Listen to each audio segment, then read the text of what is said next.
Hi, my name's Neil. Welcome to my YouTube channel where I talk about being a skateboarder over 40. Over the past 5 years, I've been learning to skate again after taking about 25 years off. And I've been documenting the whole thing on this YouTube channel. So if you're new here, take a look back through the history of this channel. You might find some of the videos really interesting. Over the past few videos, I have been looking back at 2023 month by month and kind of making a video for each month, just showing what I've been doing and what progress I might have been making, if any, what I've been working on and working towards. If you haven't seen the first few videos and you want to check them out, there's a link in the description below. But yeah, as I say, this is April, so let's get stuck into it. It was quite apparent to me making the last video and even making this one that the videos are going to turn out to be very long. Trying to squeeze like a whole month's worth of skating into a fairly short video is pretty difficult. So what I've decided to do with any of the longer ones is chop them up into smaller, shorter videos and release them quite quickly between each other, but just to give you a breather between them. That way it doesn't seem quite such an epic watch to sit down and, watch maybe a 40-minute video. So hopefully the smaller, shorter videos will be more digestible, easier to watch, and you can watch them in your own time. Now, I haven't been filming every single session that I skate, but I usually skate maybe 2 or 3 times a week, and that's a mixture of mini ramps, bowls, vert, just trying to spread myself across all kinds of transition skating. I don't skate street. I'm not really interested in that anymore, so it's all about transition for me. But what's fairly new to me is vert skating. I never skated vert as a youngster, and it's something that I've just started to do over the last few years. I started off the month trying to get to grips with backside disasters, and I dabbled with them a few times before and not had a great deal of success, and I'd mostly focused on doing frontside disasters. I got those pretty well, but the backside ones really needed some work, and I sort of said to myself I was going to try and learn them both at the same time. But once the frontside ones started to get good, I really focused on those and kind of let the backside ones slip, really. So I started out trying these on the Bay 66 mini ramp, and this mini ramp is one that I skate at least once a week.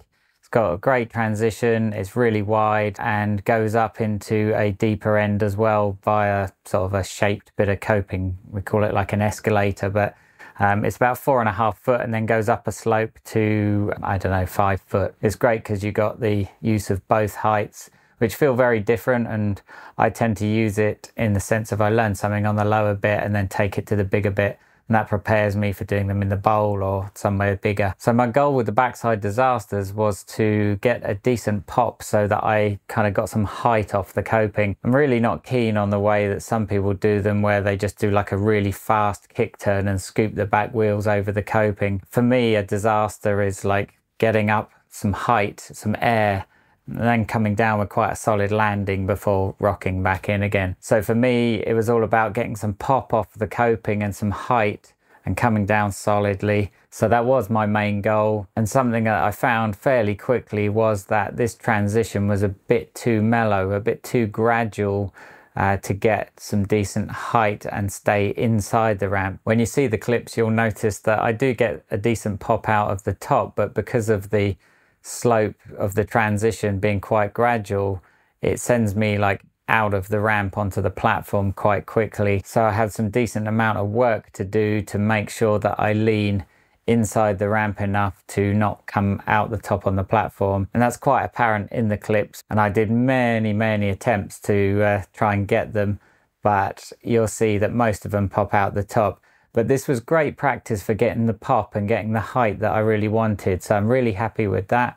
The only thing that I had to really work on next is to stay inside the ramp a bit more. And what that really would mean is perhaps going a little bit slower and making sure that I lean into the ramp more as I'm rotating and coming round. But if I go a bit slower, I'm not going to get the same kind of pop. So it's a, it's a careful trade-off. But let's take a look at the clips and you'll see what I mean.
So there you go. I think it's quite apparent that I do need to try and stay in the ramp a bit more, but I don't want to be so far in the ramp that I don't get to stay on the top for any period of time. I want to pop, land down pretty solid, and then rock back in at my convenience. I don't want to have to go back in because I'm falling in. And so for me, it's going to be all about control. But I think that's a decent bit of progress that I made in that first session. The next session I filmed was a vert session at Skaterham Skate Park.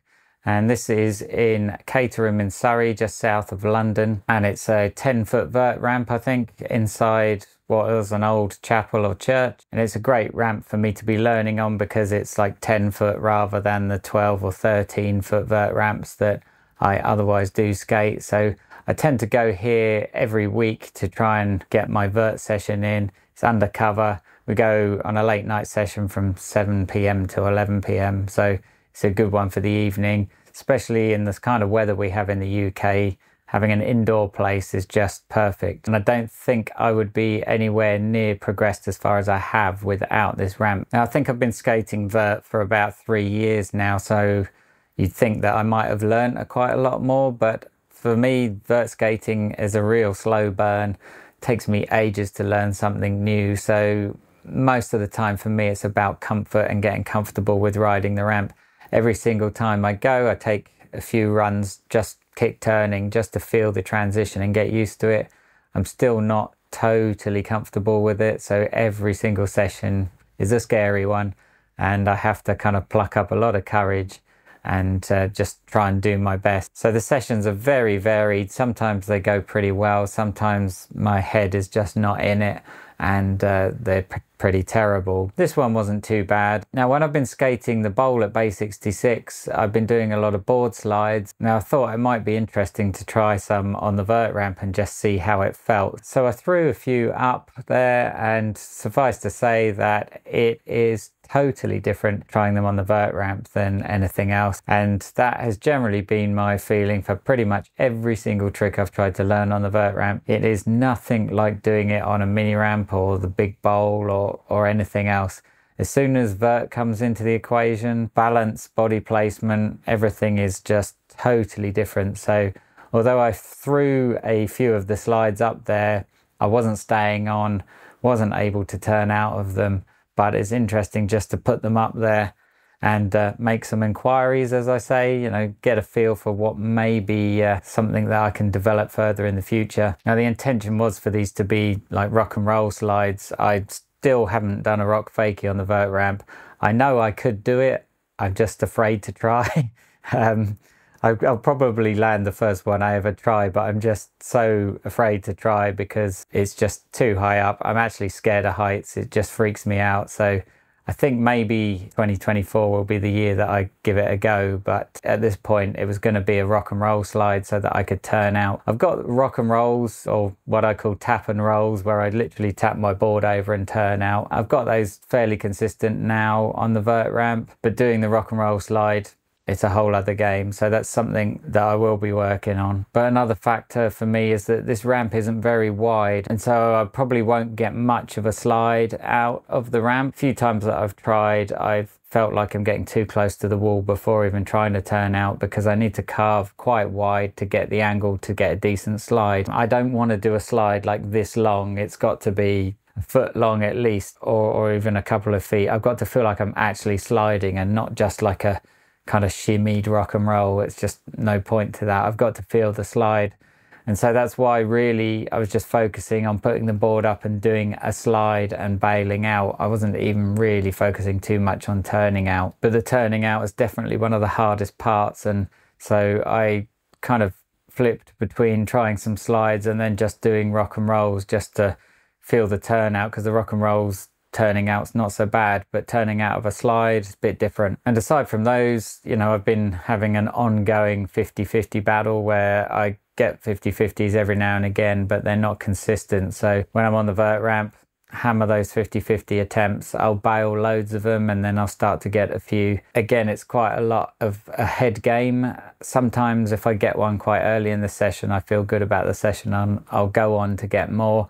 But other times I might not get one the whole session, or maybe I'll only get one or two, and it puts quite a downer on the session. So there's a lot of psychological wranglings going on there, and you know, getting a trick kind of stokes you on to get more. So if I don't get one fairly early on, it turns into a full long session battle just to get one or two. But nonetheless, that's what I've got to keep doing. I've got to keep trying them over and over again, because that's got to be built into my regular trick bag. And I've got to get to the point with them on the vert ramp that I am with the mini ramp, where I'll just go and do them first time every time, not even think about it. And it's a setup trick for doing something else. So really, ultimately, I'll be dropping in straight into a 50-50, and then the next wall do something else. So it should be that first trick or a setup trick on the first wall. Now also, when I was throwing up those board slides, I thought I should be trying to push the decked rock and rolls. Really, the rock and rolls that I do are quite just tapped over. I call them like tap and rolls, where I just about put my board over the coping and turn straight out. Whereas really what I should be doing is pushing to deck them like I've been doing in the deep end of the bowl at base 66. So I started to push those as well, and I just need to get the feeling of standing up higher on the coping, pushing my front wheels down to touch the platform and turn out again. So throwing them up there, again, I'm bailing off of them, but throwing them up there, just getting the feeling of being up high and the balance of being at the height. Because when I'm pushing my board, say I'm on a mini ramp and the slope is like that, and pushing my board over that kind of slope and decking the wheels, it's fair enough. But when you're pushing your board over a 90-degree angle and then got to turn out of that, the steepness makes a massive difference. And so I'm throwing them up there to see what they feel like and to try and get used to feeling whatever that feels like. And one other thing I've been working on is just doing a bit more front side. I'm really bad at front side, so front side kick turns, working my way up to front side slash grinds is something that I really need to be doing every single vert session. So there's the explainer. Let's take a look at the clips and you'll see what I mean.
right, not too bad as far as vert sessions go. Hopefully you saw what I was talking about there. All I can do is keep repeating those things and try and get more used to them. But generally I'm staying on okay and getting some decent runs. So for me, really, the vert sessions are about exposure, and the amount of time that I can spend on the vert ramp, the better, and just getting used to skating vert. Okay, so that was the first part of the April video. Hopefully you found that quite good to watch. Keep an eye out for part 2, it's coming very soon. And until then, thanks for watching. I'll see you very soon.